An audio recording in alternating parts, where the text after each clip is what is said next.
ඔයත් YouTube කරන්න හිතන් ඉන්න කෙනෙක්ද? එහෙම නැත්නම් ඔයත් YouTube කරන කෙනෙක්ද?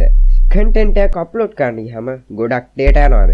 එහෙනම් අද වීඩියෝ එක data අඩුවෙන් වැය කරලා කොහොමද videos upload කරන්න කියලා. එහෙනම් මේ Secrect LK අපි බලමු කොහොමද ඒක කරන්න කියලා.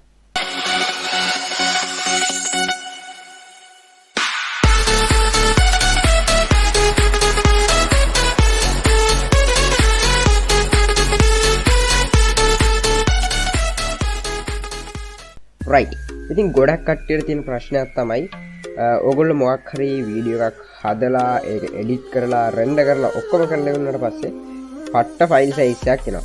සමහරවිට මේක GB ගණන් වෙන්න පුළුවන්. එහෙම නැත්නම් 600ක් 700ක් වගේ වෙන්න පුළුවන්. ඉතින් මේක YouTube එකට Facebook එකට වගේ අප්ලෝඩ් කරන්න ගියාම අපිට ඇත්තටම ගොඩක් data ප්‍රමාණයක් වැය වෙනවා. ඉතින් මම අද කියා දෙන්න යන්නේ ඕගොල්ලන්ගේ ඒ වීඩියෝ ෆයිල් එකේ quality පොඩ්ඩක්වත් drop වෙන්නේ නැතුව ඔගොල්ලන්ගේ ෆයිල් එකේ ෆයිල් සයිස් එක විතරක් අඩු කරගන්න කොහොමද කියලා. ඉතින් මේකට අපිට ඕන වෙන්නේ මෙන්න මේ format factory කියන software එක. මම මේක download කරගන්න link එක පල්ලෙහා description එකේ හරි pin කරපු comment section එකේ හරි දෙකකින් එකක දාලා තියන්න. ඉතින් ඔයගොල්ලන්ට කරන්න තියෙන්නේ මේක double click කරලා open කරගන්න. ඉතින් මේක open වෙලා ටිකක් වෙලා යනවා. right ඉතින් මේක ඕපන් වුණාට පස්සේ තියෙන්නේ මෙන්න මේ විදිහේ සරල ඉන්ටර්ෆේස් එකක්. ඉතින් මම මේක දැනට පොඩ්ඩක් minimize කරගන්නවා. ඉතින් දැන් මම මගේ තියෙන ලොකු ෆයිල් සයිස් එකක් තියෙන මොකක් හරි වීඩියෝ එකක් මම ගන්නවා. මොකක්ද නැද්ද? ෆයිල් බලන්න.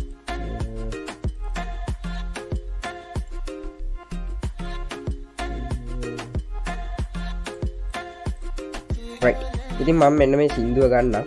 මේ සින්දුවේ ෆයිල් සයිස් එක ඔයගොල්ලන්ට දැන් පේනවා MB 76ක්. ඉතින් හිතන්න මේ MB 76 අපිට කොච්චරකට අඩු කරගන්න පුළුවන්ද? සාමාන්‍යයෙන් හිතන්න මේක MB 20කට විතර අඩු කරගන්න පුළුවන් නේද? ඇත්තටම වටිනවා නේද? ඉතින් ඒ වගේ තමයි ඔයගොල්ලන්ට සාමාන්‍යයෙන් GB එකක ෆයිල් සයිස් එකක් තියෙන වීඩියෝ එකක් සාමාන්‍යයෙන් MB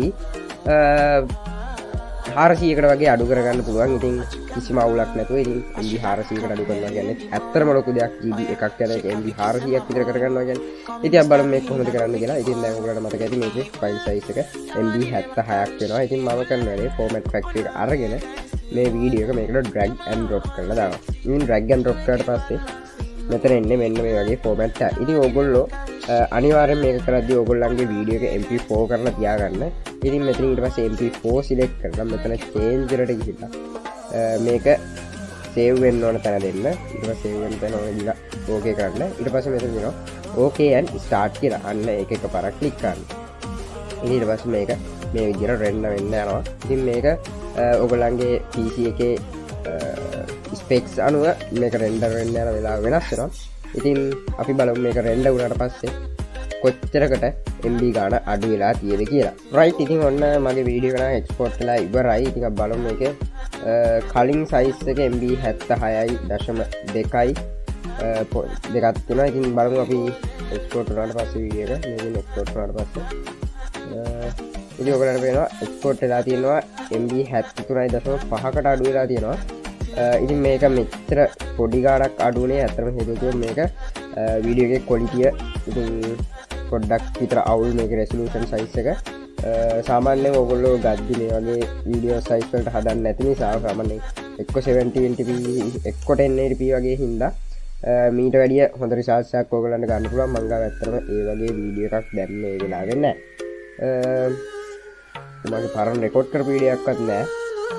මේක මේ දැන් රෙකෝඩ් වෙන වීඩියෝ හින්දා පරණ රෙකෝඩ් කරපු වීඩියෝ එකක්වත් නැහැ. නැත්තම් ඔයගොල්ලන්ට දාලා පෙන්නනවා.